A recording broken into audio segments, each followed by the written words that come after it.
წინასაარჩევნო კამპანიის ფარგლებში მუნიციპალიტეტის მასშტაბით ამომრჩევლებთან შეხვედრებს განაგრძობს პარტია ქართული ოცნება. დემოკრატიული საქართველოს ზესტაფონის მერობის კანდიდატი ვახტანგ ღამბაშიძე. ის ამჯერად სოფელ დილიკაურში იმყოფებოდა და უბნების მოსახლეობის საჭიროებებს ადგილზე გაეცნო. ვახტანგ ღამბაშიძე მათთან ერთად დაგეგმილი მიმდინარე და დასრულებული ინფრასტრუქტურული პროექტები განიხილა. აღინიშნა, რომ ბოლო პერიოდში მნიშვნელოვანი სამუშაოები განხორციელდა ადმინისტრაციულ ერთეულებში. კონკრეტულად სამუბანში მოწესრიგდა საუბნო გზა. ერთგან კი ამ ეტაპზე მიმდინარეობს შესაბამისი სამუშაოები. ასევე სოფლის მხარდაჭერის პროგრამის ფარგლებში რამდენიმე პატარა პროექტი განხორციელდა მოსახლეობის მიერ განსაზღვრული პრიორიტეტების შესაბამისად. ქართულ ოცნებამ მოუწა იმის შესაძლებლობა ახალი გამოწვევის წინაშე დავაყენა, რასაც მერობის კანდიდატობა ჰქონია და ეს მომდევნო 4 წელს მაქსიმალურად დაწყებულ საქმეების გაგრძელებას ვაპირებდა ასევე იმ პროექტებისას, რომელიც თქვენ გაწუხებთ და თითოეულ ჩვენთაგანს აწუხებთ. შეხვედრაზე ვახტანგ ღამბაშიძემ ადგილობრივებს თემის მაჟორიტარობის კანდიდატი ნაილი ეჯიბაძე წარუდგინა, რომელიც წინა მოწვევის საკრებულოს დეპუტატი იყო. მერობის კანდიდატის თქმით, რომელიც როგორც ამომრჩევლებმა კარგად იციან, ზესტაფონის 2 მოწვევის საკრებულოს თავმჯდომარე გახლდათ. ნაილი ეჯიბაძე ღირსეულად გააგრძელებს სოფლის მოსახლეობის ინტერესების დაცვას წლების მანძილზე დაგროვებული გამოცდილებების ხარჯზე. სწორი ხედვა და სწორი არჩევანი, როგორც მერობის კანდიდატმა მოსახლეობას მიმართვის დროს უთხრა, მუნიციპალიტეტს განვითარების ახალ შესაძლებლობებს მოუტანა. ვიმყოფებით დილიკაურის ადმინისტრაციულ ერთეულში, მოსახლეობას წარუდგინეთ მაჟორიტარობის კანდიდატი და ასევე მერობის კანდიდატი. მინდა გითხრათ, რომ სამაჟორიტარო ოლქები გაიყო, ანუ გაერთიანებული ოლქები აღარ იქნება, ცალკე მაჟორიტარობის კანდიდატი ეყოლება ყველა ადმინისტრაციულ ერთეულს. მართავთ ხალხთან შეხვედრებს სისტემატურად, ამას ვაკეთებდით არჩევნებამდეც და ვაგდეთ ეხლაც ანალოგიურად. ყველა სოფელში, ყველა უბანში მივალთ და მაქსიმალურად გავიგებთ იმ პრობლემებს, რომელიც მათ აწუხებთ და გადაჭრის გზებზე ვიმუშავებთ. პრიორიტეტი მაინც არის წყლის პრობლემები უმეტეს შემთხვევაში, რადგანაც წყალი ეს არის სასიცოცხლოდ მნიშვნელოვანი და იმედს ვიტოვებ, რომ მომავალში მაქსიმალურად შევეცდები, რომ ამ პრობლემის აღმოფხვრას შევუწყო ხელი. მიზანი არის კეთილდღეობა. ამ შემთხვევაში ჩვენი სოფლისა. ქალბატონ ნაილის ძალიან კარგად ვიცნობთ, ვთვლი რომ უკვე არის დეპუტატი, ასევე ძალიან სიმპათიური და ლამაზი კანდიდატი გვაქვს მერობის და იმედია იქაც ყველაფერი კარგად იქნება და იმედი გვაქვს რომ მომავალში ყველაფერი კარგად იქნება. მომავლის იმედი გვაქვს. მადლობა ყველაფრისთვის, რაც ამდღარ გაკეთდა და იმედია ეხლაც მომავალში ექნებათ მათაც წარმატებები, ჩვენი გვერდში დგომით და ჩვენ მათი გვერდში დგომით. ჩვენ ნაილი ეჯიბაძეს ყოველთვის ხარს უჭერთ, იმიტომ რომ იყო ჩვენი წინა მოწვევის, წინა 4 წლის წინანდელი მოწვევის დეპუტატი, რომელიც ძალიან ერთგულად ემსახურა სოფელს, თუ კი სადმე პრობლემა იყო და მოусმენდა ადამიანებს, ყველას დახმარების ხელი გაუწოდა. უბნებში არ ჰქონდა გაზი ბუნებრივი და იყო ცენტრალურ გზაზე.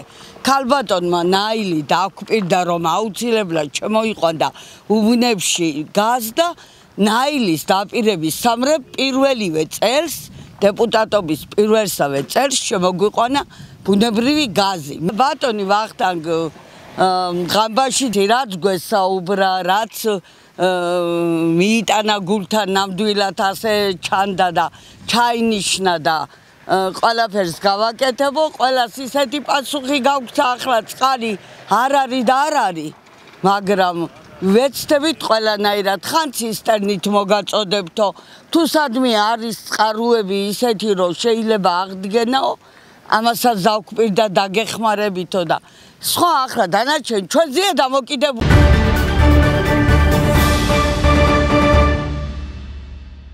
მმართველ პარტიას ევროკომისიის პირობების შესასრულებლად განსაზღვრული ვადა ამოეწურა. საქართველოს მთავრობას ჰქონდა ვალდებულება ევროსტრუქტურების რეკომენდაციები გაეთვალისწინებინა, მათ შორის იყო პოლიტიკური რაკურსის ცვლილება, პოლიტიკური პატიმრების გათავისუფლება და ადამიანის უფლებებთა დაცვის მაღალი სტანდარტის უზრუნველყოფა.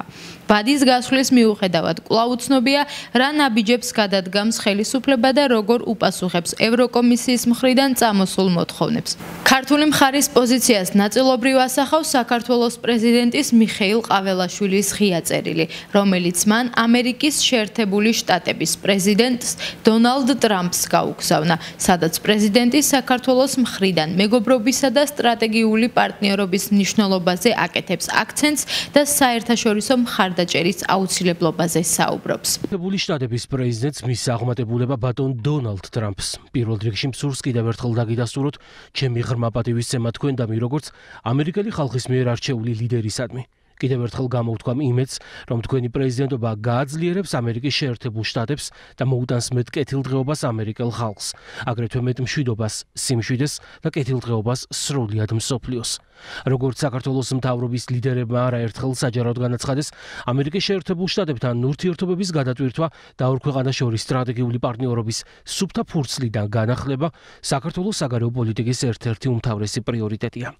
შეგახსენებთ, რომ აღნიშნული სტრატეგიული პარტნიორობა პრეზიდენტ ბაიდენის ადმინისტრაციამ ამერიკის შეერთებული შტატების პრეზიდენტად თქვენი არჩევის შემდეგ თქვენ ინაუგურაციამდე რამდენიმე კვირით ადრე გააუქმა იმ უსამართლო, უხეში და აგრესიული პოლიტიკის ფარგლებში, რომელსაც ის არაერთი სუვერენული სახელმწიფოს მიმართ აწარმოებდა.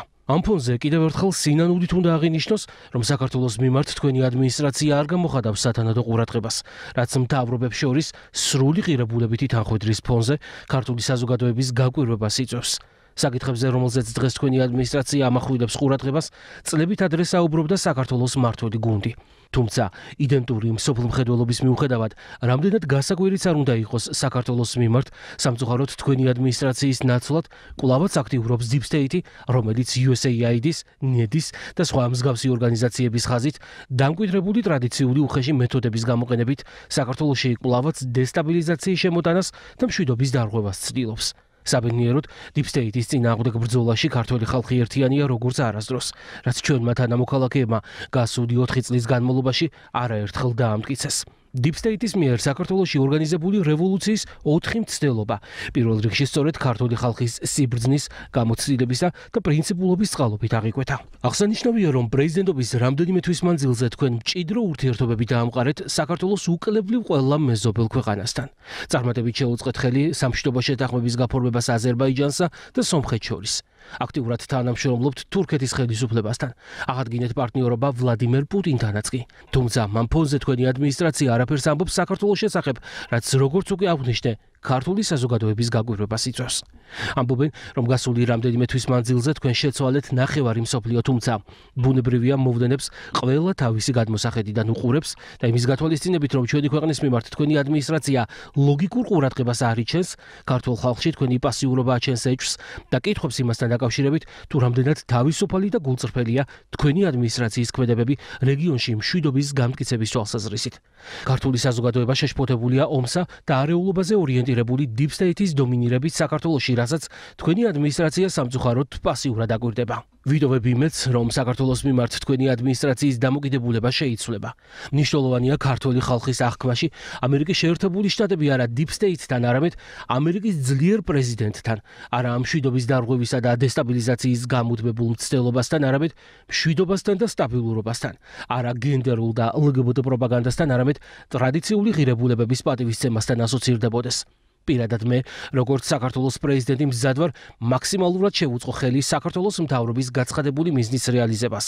სუფთა ფურცლიდან და კონკრეტული გზამკვლევით აღდგეს სტრატეგიული პარტნიორობა საქართველოსა და ამერიკის შეერთებულ შტატებს შორის. ამ მიზნის მიღწევის აუცილებელი პირობა კი ქართული სახელმწიფოს და ქართული ხალხის მიმართ თქვენი ადმინისტრაციის სამართლიანი და გულისხმიერი დამოკიდებულების დამკვიდრებაა. თუმცა ევროპული სტრუქტურების ლიდერების განცხადებებზე დაყრდნობით თუ საქართველოს ხელისუფლება უახლოეს პერიოდში არ განახორციელებს შეთანხმებით გათვალისწინებულ ყველა ვალდებულებას, შესაძლოა ევროკომისიის მიერ ვიზა ლიბერალიზაციის საკითხი გადაიხედოს.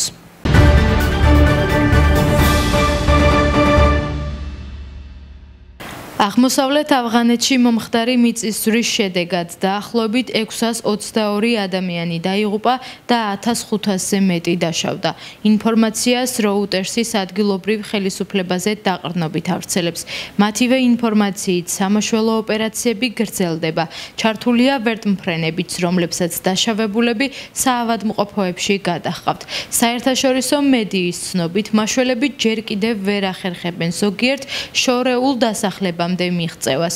კუნარის პროვინციაში 3 სოფელი განადგურდა. დანარჩენებს კი მნიშვნელოვანი ზიანი მიადგა. შეგახსენებთ, ავღანეთში მომხდარი მიწისძვრის სიმძლავრე 6 მაგნიტუდა იყო.